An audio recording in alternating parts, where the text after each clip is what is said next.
Welcome to the Sponsored Rider Club podcast, your guide to motorsports sponsorship. Here's your host, Josh Weesey. Welcome to episode 51 of the Sponsored Rider Club podcast, which is powered by ImpactFuel.org. My name is Josh Weesey. I'm your host, and I'm here to guide you through the crazy complex world of motorsports sponsorship. To help me with that today, I have our featured guest, which is the factory skidoo backcountry snowmobiler, Jeremy Mercier. Now, before we get into the interview with Jeremy, I have a few things to cover with you. First off, I'd love to get your feedback on iTunes. So if you would be so kind as to head over to iTunes and leave a rating and review. For the past couple of shows, I've actually been reading reviews so people can hear what others are saying about the show. One of them is coming from my friends over at Tomahawk Motorsports. Nothing but value. Josh does a fantastic job getting valuable tactics and interesting stories from experienced racers from every type of off-road racing. So I'm glad that our friends over at Tomahawk Motorsports were able to leave that comment. I really appreciate that feedback. Now, whatever podcast player you are on, whether it's iTunes, Google Play, iHeartRadio, whatever it is, go ahead and hit subscribe so that you don't miss any of our upcoming guests. The next one is going to be NHRA drag racer Megan Meyer. She will be featured on episode 52 of this show. Now, to get insider access to our upcoming guests and also just have a general forum to ask questions about sponsorship, head over to the Sponsored Rider Club on Facebook and request to join. If you ever have questions about the show, or if you want to shoot me a specific guest recommendation, email me directly, podcast@impactfuel.org. Now, this show is brought to you by four awesome companies. The first is Solderweld. They produce game-changing metal bonding technology products. TopThePodium.com. They are experts in motorsports sponsorship. Bold Racing and Suspension. They're a family race team and custom suspension experts. Last but not least is Neverlift Racing Company. You're going to hear more about the Armor Coat products they produce specifically later on in this show. If you already know about the products and you're just looking for 10% off your next order, go ahead and use promo code ARMOR10 at armorcoatproducts.com. Coat is spelled with a K. Now, the structure of this podcast is like a race. We begin with the qualifier, which is the basic intro. In Heat 1, we'll dive into Jeremy's background. In Heat 2, we'll discuss sponsorship, tactics, and strategies. Then in the main event, we'll discuss mindset, and we'll end at the finish line. We'll get closing comments, and we'll find out how to contact Jeremy. Without further ado, let's get this thing started. All right, well, welcome everybody to this episode of the Sponsored Rider Club podcast. Today I'm joined by our featured guest, Jeremy Mercier. Oh, maybe I put a little bit of a French spin on that anyways. I know we talked about that in the pre-interview, but did that work? Did Mercier, is that enough? That totally works. You're good. So yeah, Jeremy, actually, I want you to take a quick minute and kind of introduce yourself to the audience. Cool. My name's Jeremy Mercier, and I live in northern Colorado. I own a construction company, and it kind of feeds my passion to go snowmobiling. And I spend about 7 months out of the year working nonstop, so I can go snowmobile for 5 months straight. I've lived out west for about 20 years, and I absolutely love it. You know, snowmobiling is my passion, and that's what I work for. Man, I like it. 7 months. You're like, I'm just going to pound it out for 7 months. I remember we were talking a little bit in pre-interview about this, where you're like, yeah, there's most of the year I have zero time, and then there's a point where I just snowmobile. So that's perfect, man. Exactly. It's kind of actually sounds a little bit like, have you ever watched those shows of crab boat fishermen where they go on a crab boat, they almost die, for a couple months, and then they basically, Yeah, it's not quite like that. So my business is framing, so we frame big custom homes up in the mountains, and it can be like that. Like, we work really high in the air, and there's that element of risk, and yes, you can get hurt, and you could possibly die. My teammate Rob Alford is actually a true commercial fisherman, and so it's funny. We'll chat back and forth about it and talk about the dangers of our job, and we both still love it because it gives us, that free time in the wintertime. So definitely, it's worth it in the end. Definitely. Well, cool. Well, I actually want to utilize Heat 1 to dig in deep into your background and kind of understand your story and things like that. So let's kind of get started. How'd you first start off in the motorsports industry? So I grew up in northern Michigan, and Woo woo. in northern Michigan, snowmobiling is huge, right? Yeah. And my dad, when I was 3 years old, went out and bought a 1977 Kawasaki Snowjet. Mm-hmm. And I can honestly remember this at a very, very, very young age, seeing that snowmobile, and it left this just huge imprint on me. I was like, oh my gosh, this is the awesomest thing ever.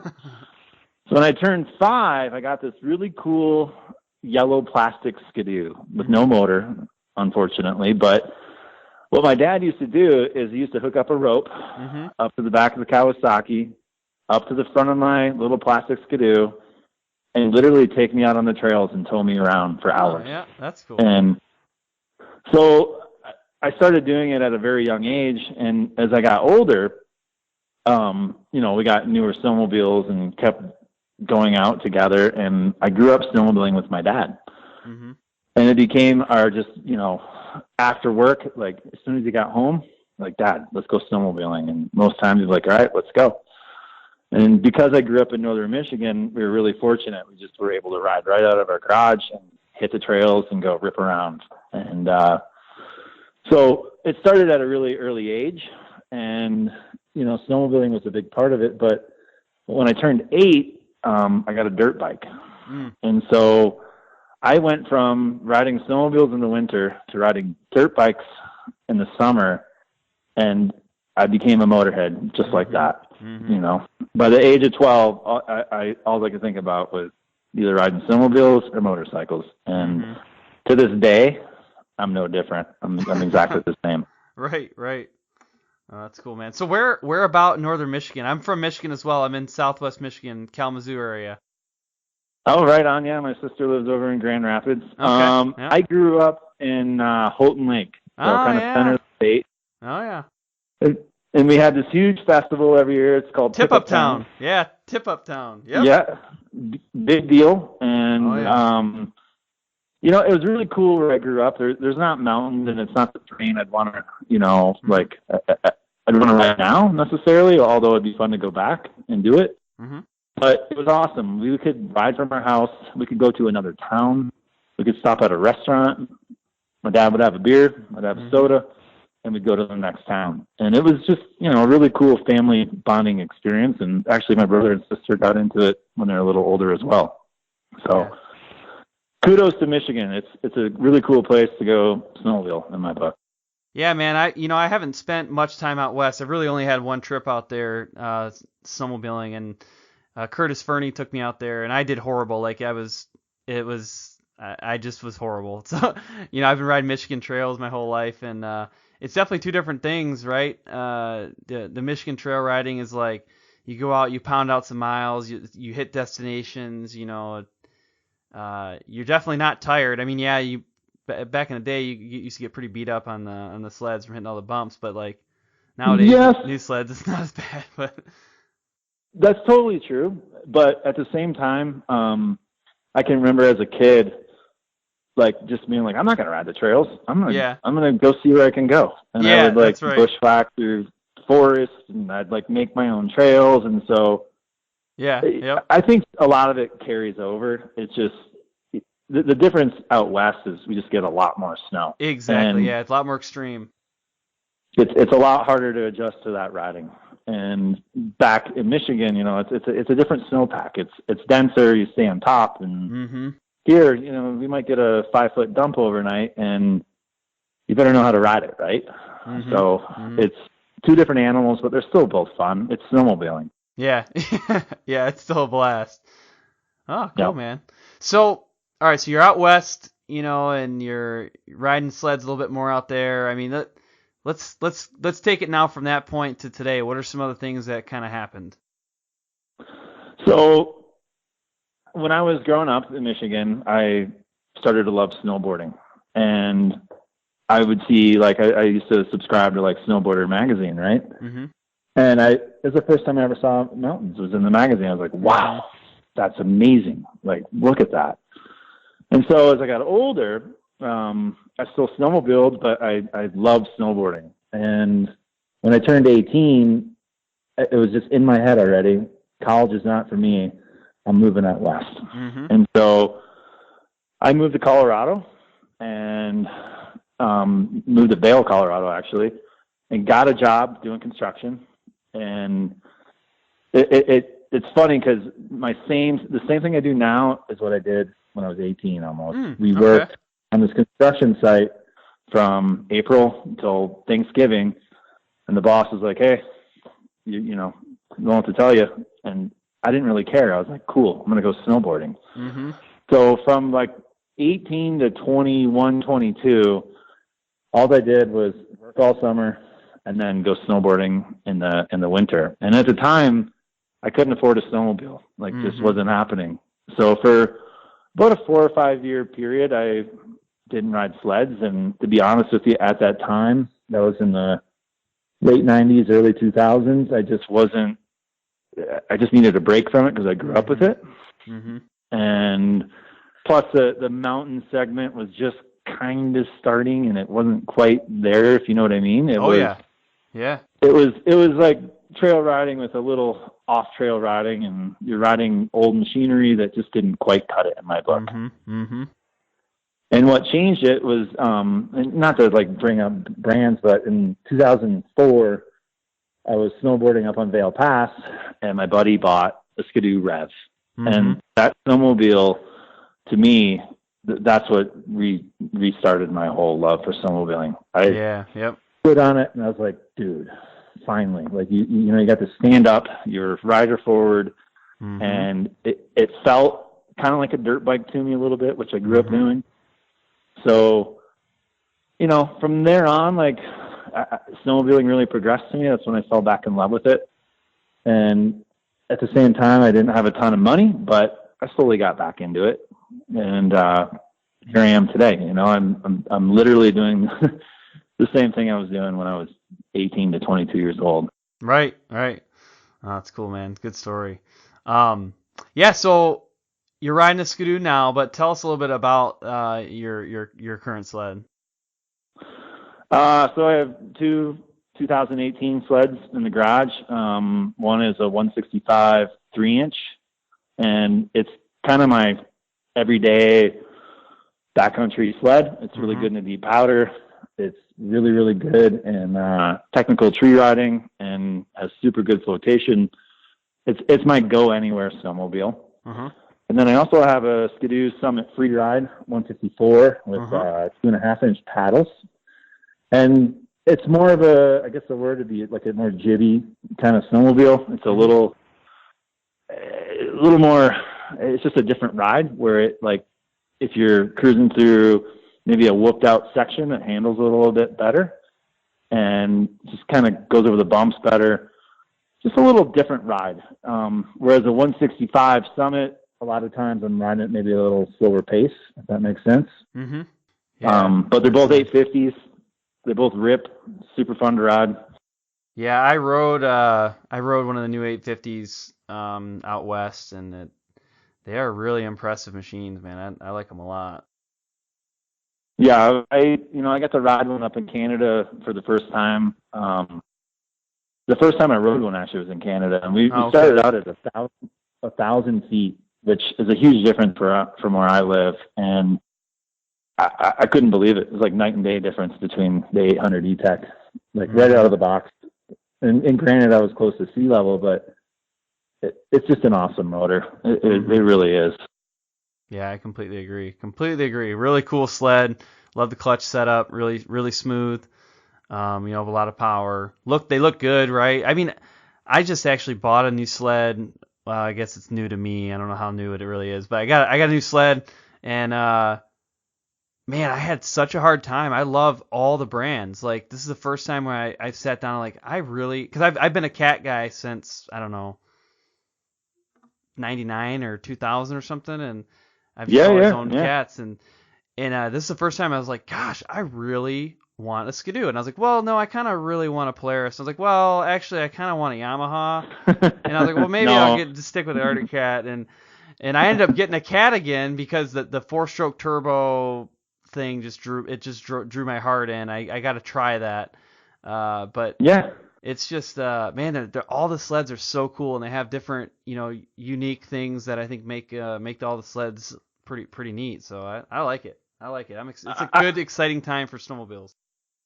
I totally agree with you. And it doesn't matter what sled you ride, as long as you're out there riding is the way I look at it. Yep. Because we all have our opinions, and at the end of the day, as long as you're out snowmobiling, it's all that matters. Mm-hmm. Well, that's cool, man. Going back in time and looking at some things that you kind of want to share that you're proud of, is there any like key experiences that stand out that you'd like to tell the audience about? Yeah, for me, let's see, about 6 or 7 years ago, a friend of mine, we decided to start a backcountry business. And the backcountry business was a lodge out in the middle of nowhere. And the whole goal was to show people a good time. Mm-hmm. And so we bought a bunch of snowmobiles.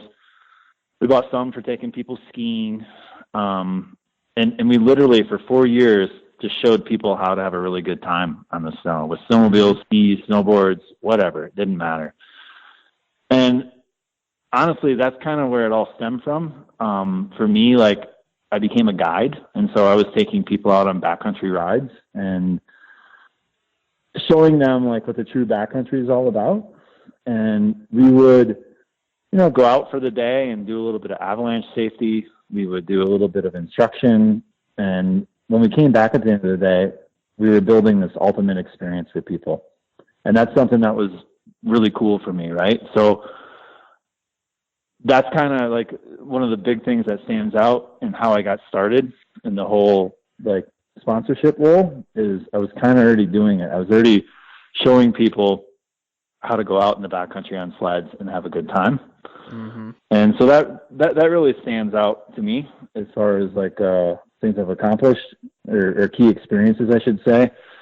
And then another one would be in 1998, I met this guy, Mike Duffy, mm-hmm. and I was living in Vail, had no avalanche awareness. I didn't have a clue even what an avalanche was. I was fresh to Colorado, mm-hmm. trying to figure it out. And we had a friend die on the mountain, and it was like, man, we got to figure this out. So I took an avalanche class, and to this day, I'm still taking avalanche classes. I'm still upping my education and trying to stay on top of it. And mm-hmm. without this guy, Mike, who owns Avalanche One, I might not be here. He's been a huge mentor in avalanche safety and pretty much anything that involves snow over the last mm-hmm. 20 years. So that's been a huge experience to me to grasp that and then pass it on to other people. So mm-hmm. if I'm out in the mountain for the day and I see a couple of guys climbing a big hill and I'm like, wait a minute, both of them are on the slope at the same time. That's not right. Right. Kind of right. Deal. And so that's been a huge part of my, snowmobiling is just making sure people are being safe and stuff. Mm-hmm. And then accomplishments, I kind of have a lot, not to sound weird, but no, I gotcha. One of my favorite things I've gotten to do since I was brought on board with Skidoo was to go to Canada and snowmobile with Carl Kuster and his whole crew mm-hmm. up in BC. And those guys are some of the best riders in the world. Like, people can say that and it sometimes has no meaning. And I really didn't think much of it when I was going up there, but I'll tell you what, I was blown away at what riding is like in BC with those guys. I was humbled. Let me put it that way. Oh, wow. Like we rode stuff where I live in Colorado, you're not doing that. Mainly the avalanche danger, but right. Slightly different snowpack and really good guides. And of course, getting to ride for Skidoo snowmobiles would probably be at the top of my list just mm-hmm. because I had posters on my wall as a kid of Skidoo snowmobiles, like every year, every model. Mm-hmm. And so to me, that's a huge accomplishment. Yeah, that's pretty cool, especially thinking back to, when you were first sitting in that little plastic sled, that was a Skidoo, right? So that's pretty cool. Yeah, no. And like you're saying, when the Rev chassis came out, that kind of changed the world a little bit too. So that's cool, man. It's cool to hear that. I'm glad everything worked out. Well, actually, the next thing I want to do is dive a little bit deeper into how some of those things worked out. Before we do that, though, I'm going to take a quick minute to thank the sponsors for this podcast. I want you to think long and hard about this next question. Where do you think you should be spending your time at? Should it be on developing a sponsorship program, or should it be on cleaning the mud and dirt and filth and grime off your machine? I'm hoping that the answer you're thinking in your head is that you'd like to spend it on your sponsorship program. That's why you're listening to this podcast, and that's where you should be focusing your off-the-track time.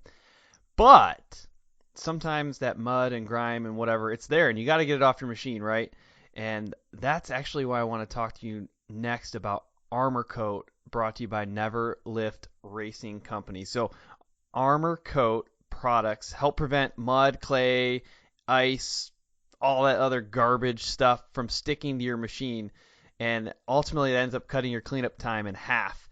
And your machine looks great. It leaves essentially a water-resistant shine, helps fight corrosion, and you can use it on like multiple surfaces.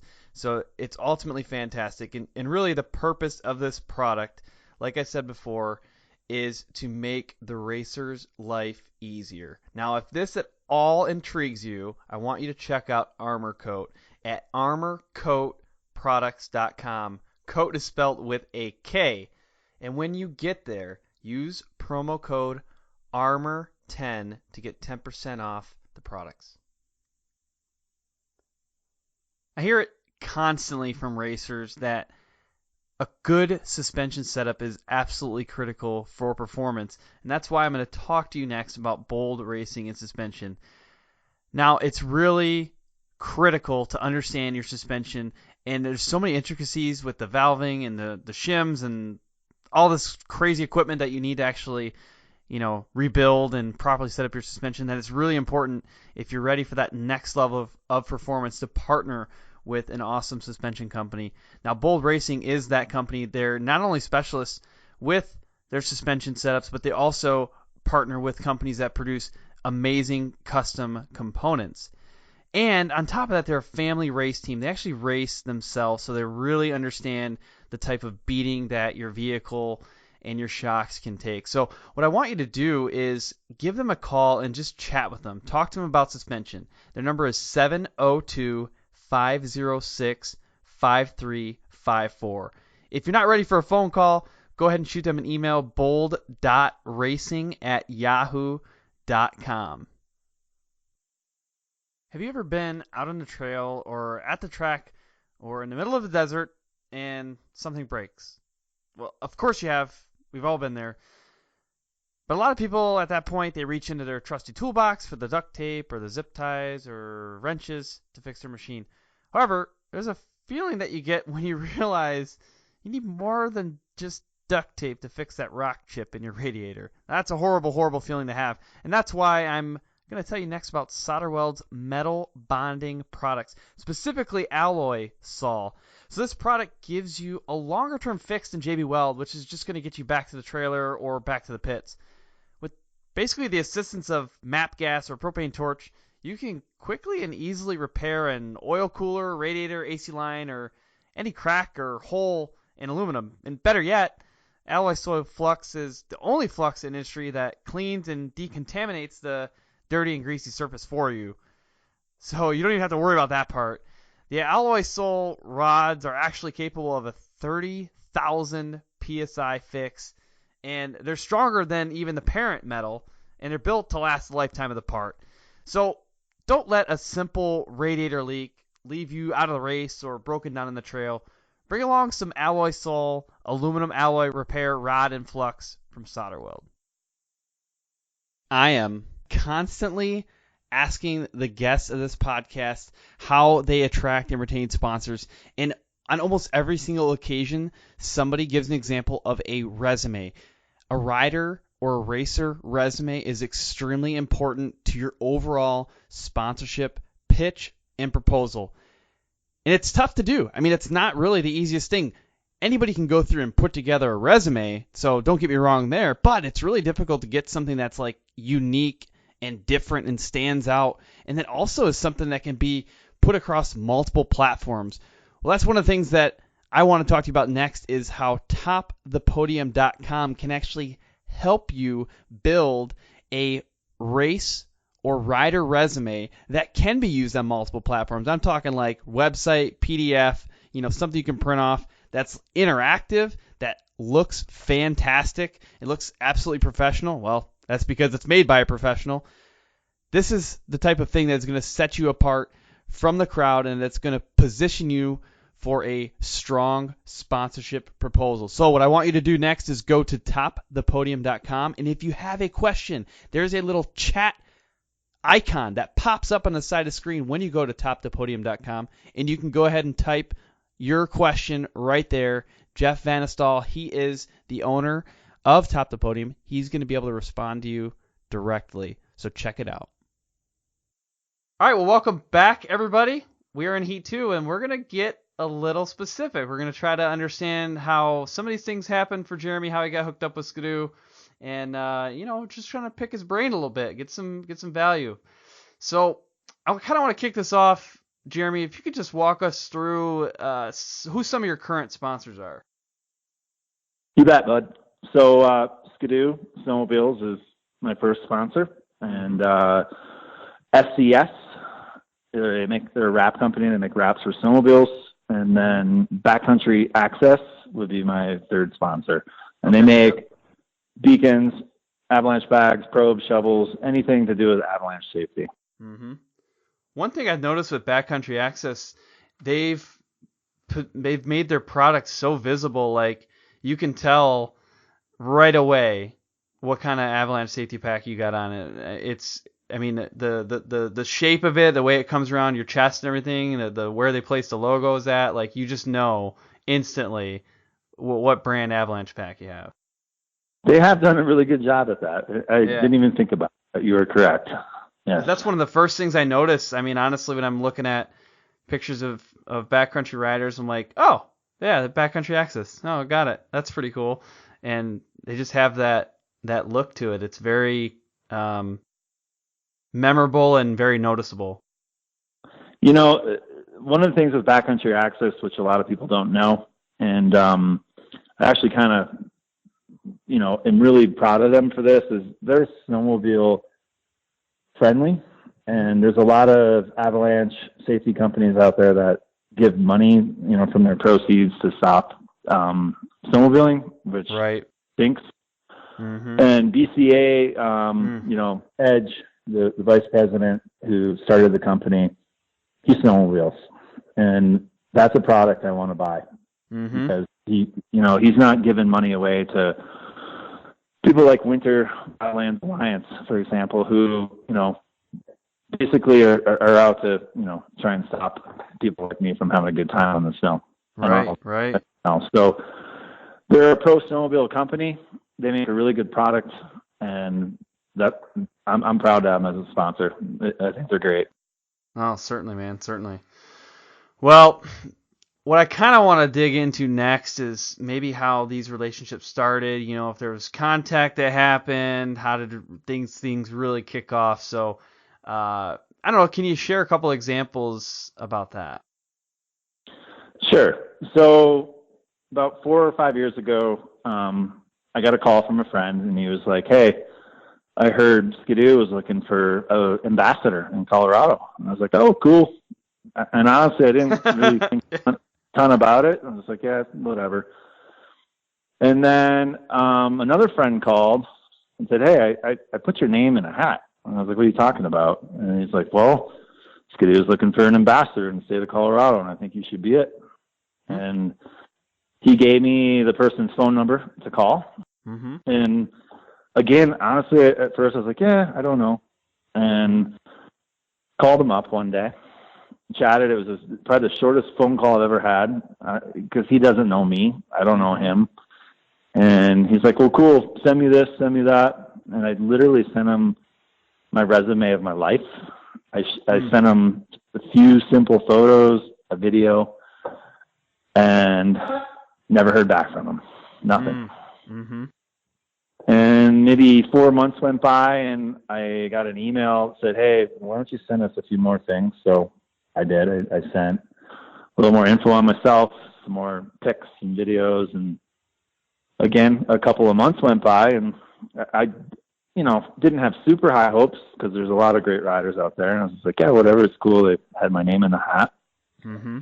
And I was up in Canada visiting my family, and I just happened to check my email that day, and there is a contract from Skidoo. And I was like, no freaking way. Wow.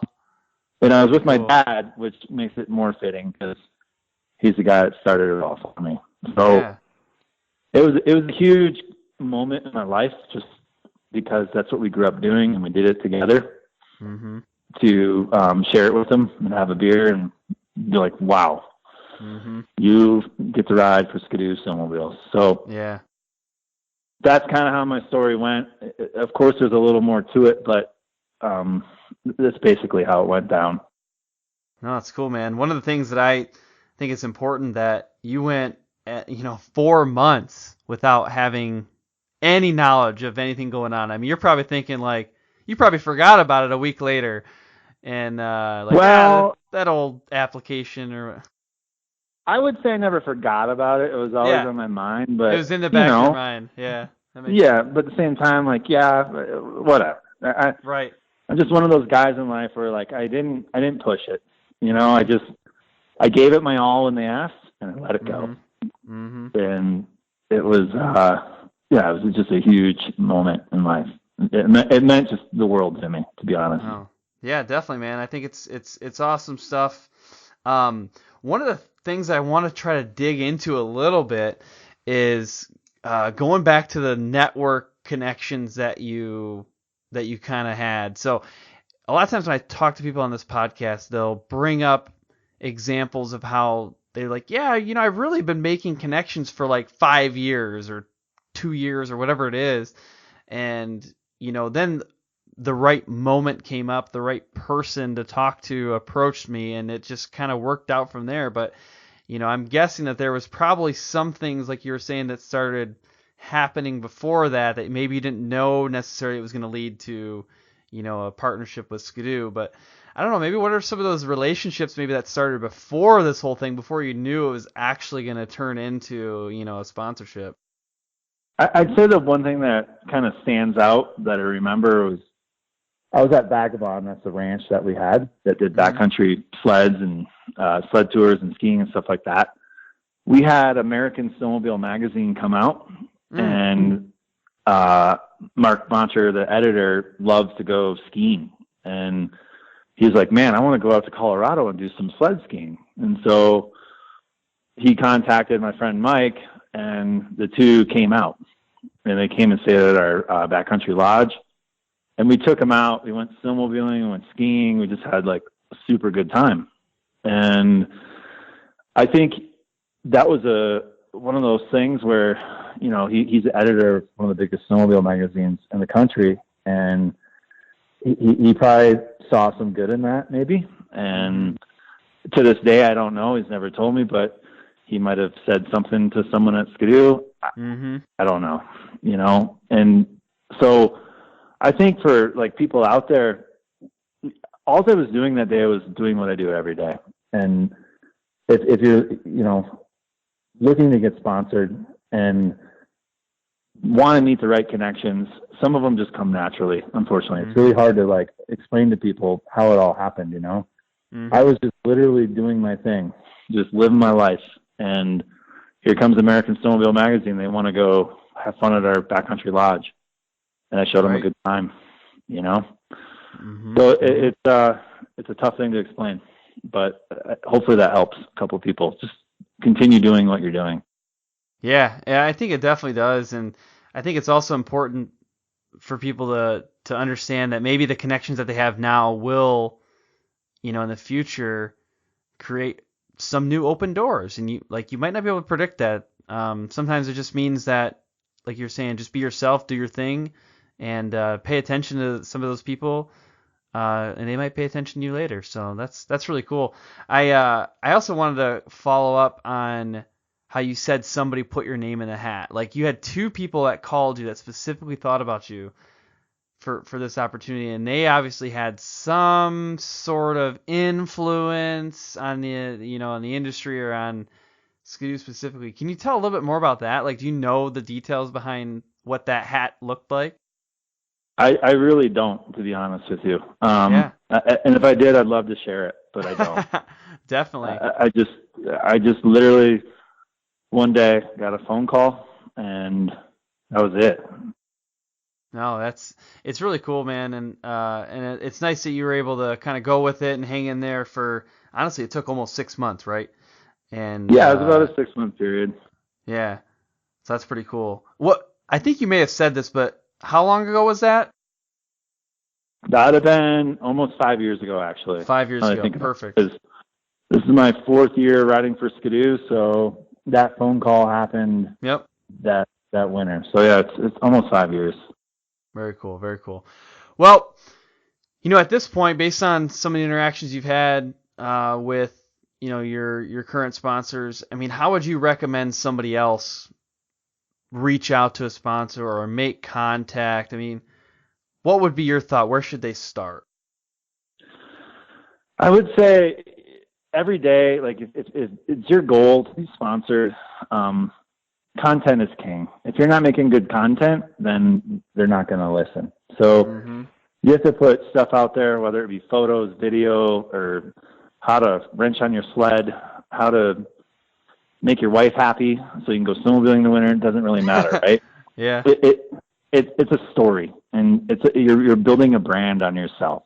So, and it takes a lot of work. You have to keep at it. You have to grow your social media platforms and get people to engage in it. And that's what, sponsors want to see. They want to see good engagement rates. They want to see people commenting, sharing, liking your photos. And it's not always about like the coolest side hill shot or the biggest jump. It's stuff that engages everyday people is the thing you need to work on the most. And so once you get there, if you already have that going, then that's the time to talk to the sponsorship and be like, hey, I got 20,000 followers on Facebook and Instagram, and it's only growing, and people love my content. Here's what I can offer you guys. I'm only going to grow. I'm going to get this kind of engagement on my posts, and, I'm looking to get this out of it. It's kind of how it starts. But if you're just that guy that has 100 followers and you want a free sled, that's not how it works. You have to really, really work at it. You're telling a story of your life, basically, like every day I post at least once a day on Instagram and Facebook, and it's sometimes they're boring, but they're everyday stuff. And that goes a long way. People want to see what you're doing. People want to see, oh, wow, he put this bar riser on his sled, and I wonder why. And then they might engage in that conversation and say, well, I like mine taller, I like mine shorter. And you're not just out to get something for free. You're doing this to be part of the community. You're out there to say, hey, I want to be a part of snowmobiling, and I want to engage with the audience. Well, one of the reasons that I really wanted to get you on the show, and we talked about this a little bit in the pre-interview, was ultimately your content, right? I thought you always had really good content. You have really good shots of your perspective ripping up a hill or side hill or whatever it is, and I just like that. I mean, I feel like I naturally gravitate towards some of your riding videos over others. I don't exactly know why that is, but there's something that you've done with your content that seems special, and I don't know if I can put my thumb on it. I mean, do you know what it is that's maybe different? I really don't, but thank you, by the way. I appreciate that.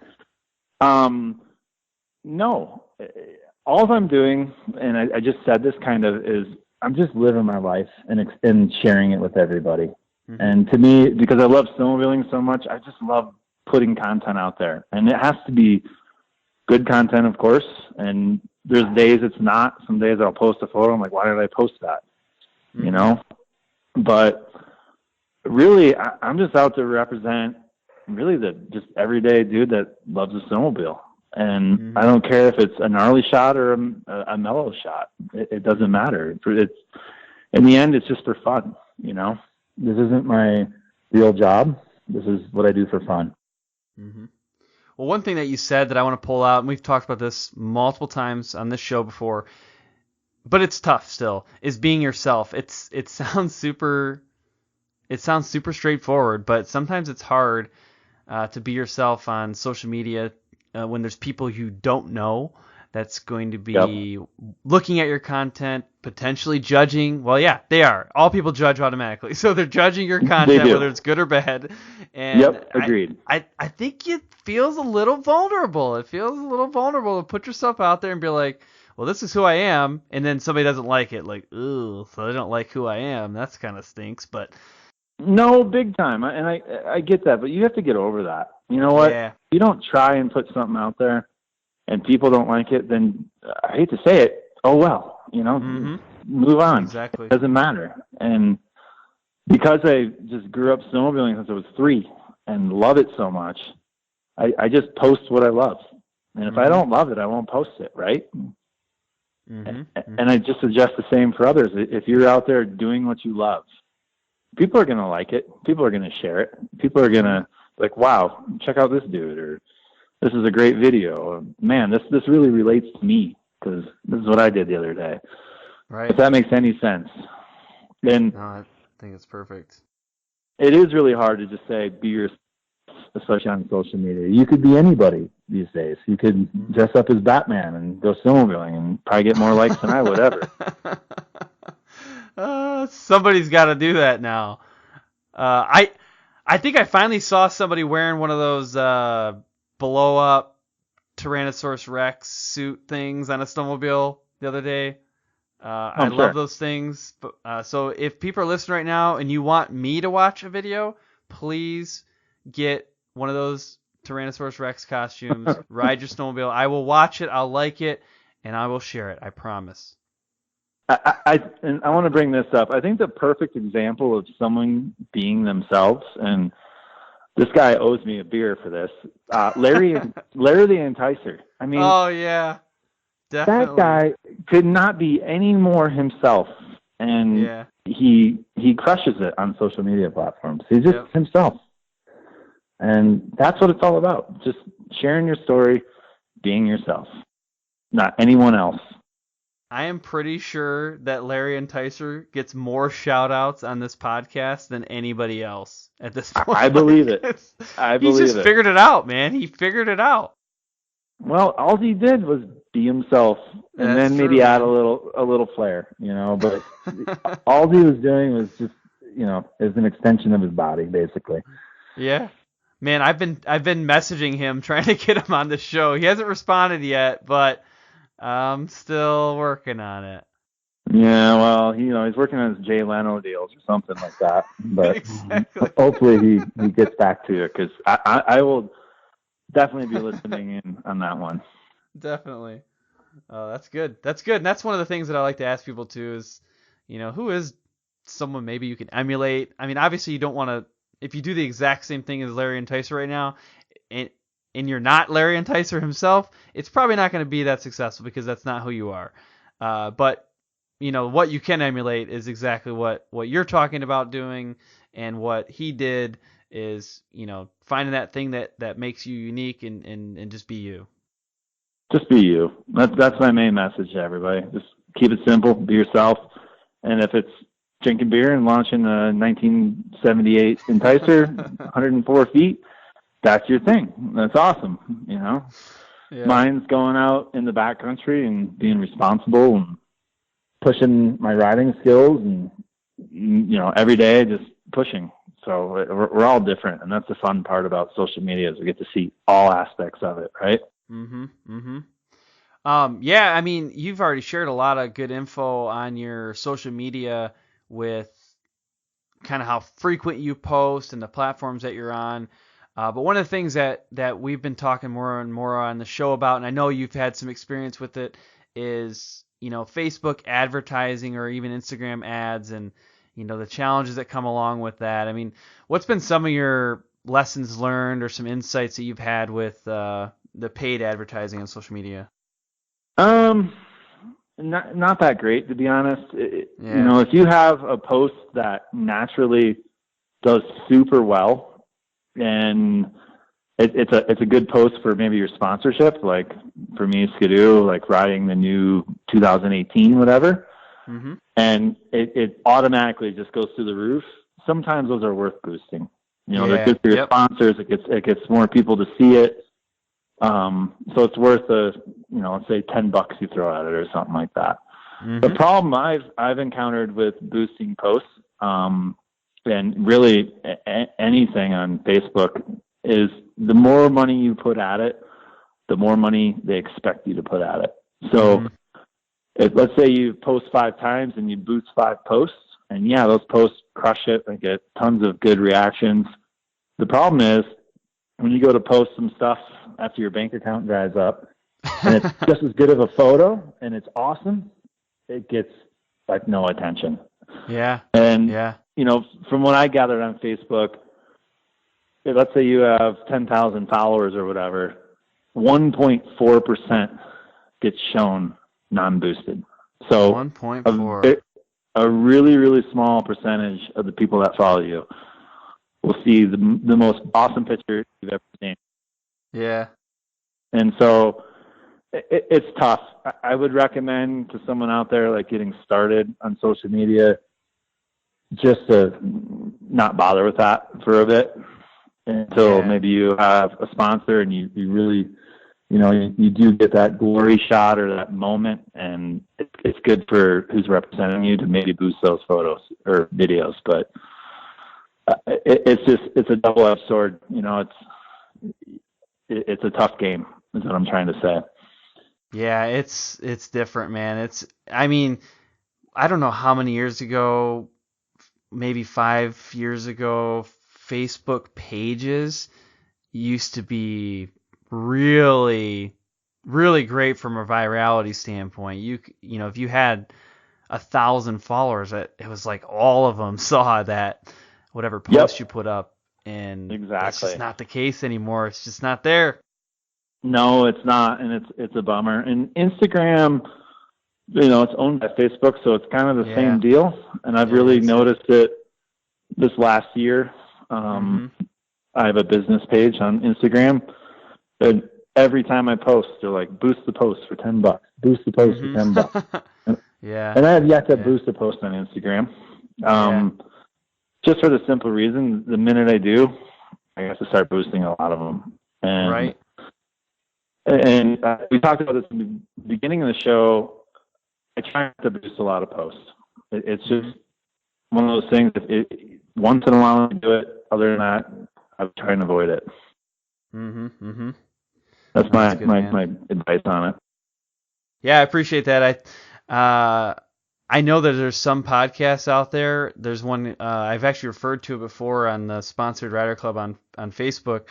Is Rick Moretti. He does a podcast. It's all on Facebook advertising. Like, that's the only thing he talks about for hours and hours and hours a week is Facebook advertising. Oh, really? So yeah, it's wild, man. I mean, he talks about like split testing and doing like really learning how to set your audience and testing different audiences, and that's all he talks about. That's what he does. That's his job.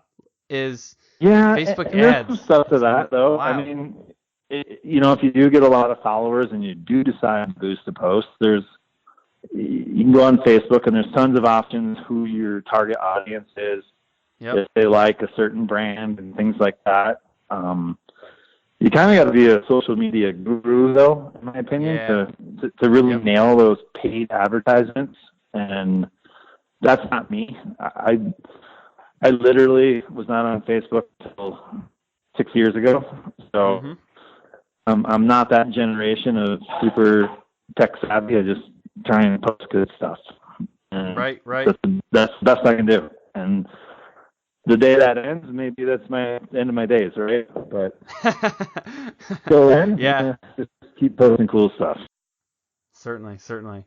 Well, I think I want to move on now to the main event. You covered a lot of the info that I wanted to discuss in Heat 2 there. So the reason why I have the main event discuss mindset is I do think that there is some mental blocks and mental obstacles that people have to get through. We talked a little bit about vulnerability earlier and things like that. So that's why I talk about this in the podcast. I don't know if you can just do the tactics. I think you do also need to look inside yourself and understand where your challenges really lie. So one of the things I want to ask you though, and I ask everybody this question is, what would you say has been a really big obstacle that you've had to overcome in your motorsports career?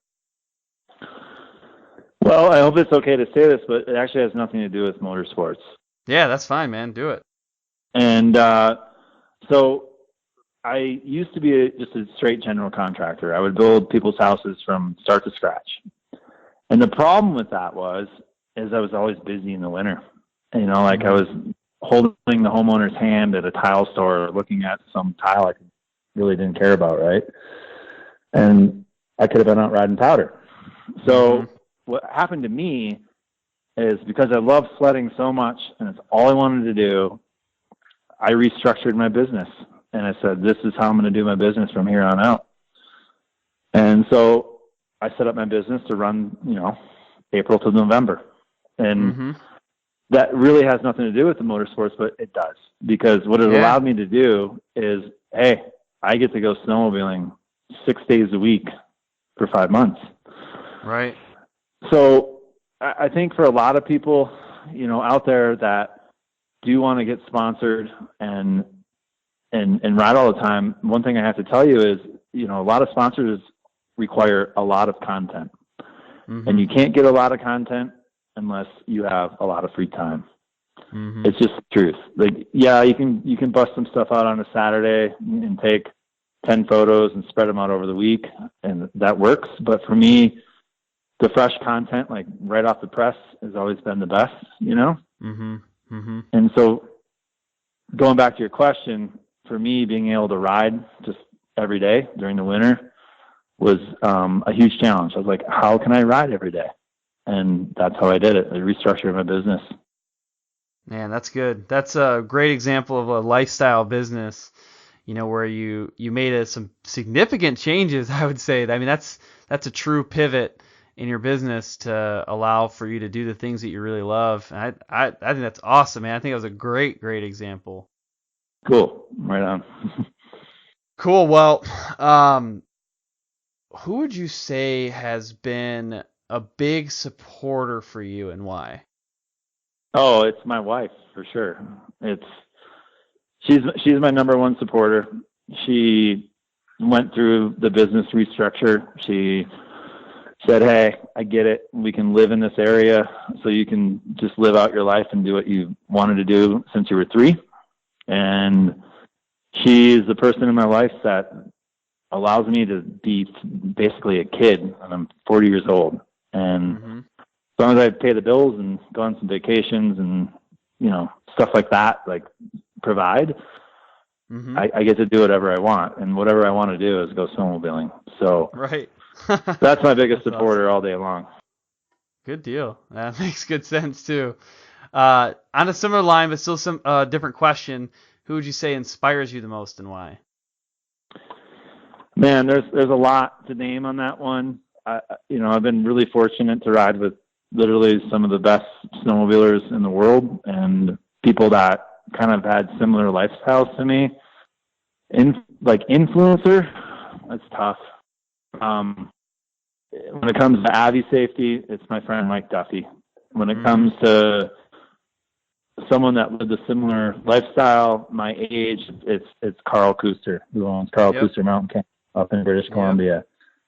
That's someone in the snowmobile world who, I don't know, I just have a connection with, and it's someone I've always looked up to. And honestly, like every one of my teammates before I was part of Skidoo, when I was flipping through the magazines or reading, anything online, every one of them was someone I looked up to. So just keep that in mind. Like there's so many people out there to influence you. My dad, obviously, he's the one that stuck me on a snowmobile when I was 3. Mm-hmm. That's good. It's hard to name them all. I could bore you to death, but there's a lot of them. And if I didn't name one, trust me, you're on the list. Because if you were part of my snowmobile career, you're on the list. We met and crossed paths. Perfect. That's good, man. Well, what would you say is next for you in motorsports? That is a good question. I don't know. Honestly, I'm just stoked to have done what I've done so far. Mm-hmm. And I'd like to just keep building off of that. And the inevitable end will come, right? Like eventually I know this from snowboarding. When I was 20 years old, I was a sponsored snowboarder and saw the writing on the wall. By the age of 22 in the late 90s, your day was over. You just didn't have it in you. Snowmobiling is a little different because people snowmobile at all ages. And so I think the key for me is just to keep in touch with my age group that are involved in the industry over the years and just continue to provide content that works for them. And that'll just happen naturally as I get older. So just, kind of keep doing what I'm doing and make sure it appeals to that crowd. Perfect. All right, well, we're now at the finish line. That's where we're going to wrap things up. So one question I have for you is there something that the audience should take away from this? If there's just one key item, what would that be? Follow your passion. Just do what you love. I know it sounds cliche, but if you truly love snowmobiling and it's your game all, and that's what you want to do in life, and you did what I did and restructure your business so you can go snowmobiling, and you have a supportive family, just be yourself and put out some good content if that's your path. Mm-hmm. Perfect. Well, how do we connect with you? You obviously can reach me on Facebook Messenger. You can go to my Facebook page and look me up and send me a message. I'm on Instagram at Mercier for Colorado. And that's the only 2 platforms I'm on. And that's the best way to reach me. Certainly. Well, Jeremy, I really appreciate you taking the time to chat with us tonight. I know I got a lot of value out of this. I loved hearing some of your stories. I really loved hearing how you restructured your business to accommodate the lifestyle that you wanted. So really cool stuff. I appreciate all that. And at this point, I'm going to leave you with this. Have fun and ride safe. Thank you very much for tuning in to this episode of the Sponsored Rider Club podcast. Make sure that you subscribe so that you don't miss any of our upcoming episodes. Specifically, our next one is going to be featuring top alcohol NHRA drag racer Megan Meyer. And if you would be so kind as to head over to iTunes and leave a rating and review, that would be phenomenal. That really helps the show get better visibility on iTunes, and also it helps me understand what is important to you as someone listening to this and trying to get value from the podcast. Special thanks for this episode goes out to our sponsors, Neverlift Racing Company, specifically the Armor Coat product line, Solder Weld, Bold Racing and Suspension, and then TopThePodium.com. If you want to remain connected to this show, go ahead and check us out on social media. You can find us on Facebook, Instagram, or Twitter. On Facebook and Instagram, the handle is Sponsored Rider Club Podcast, and on Twitter, it's SRC Podcast. One last thing I want to talk to you about is Impact Fuel. It's an online community aimed at turning your riding experiences into sponsored, funded, charitable donations. By posting your mileage or your podiums on social media and tagging or mentioning Impact Fuel, you are creating a financial donation for Impact Fuel's featured charity for that month, and that's without you giving actual money. The sponsors give the money. Impact Fuel gives you the venue to donate your mileage and transform that into something that charities can actually utilize. To find out more, visit impactfuel.org or check us out on Facebook, Instagram, or Twitter, all with the handle of Impact Fuel, one word. I look forward to serving you again next week. And until then, have fun and ride safe.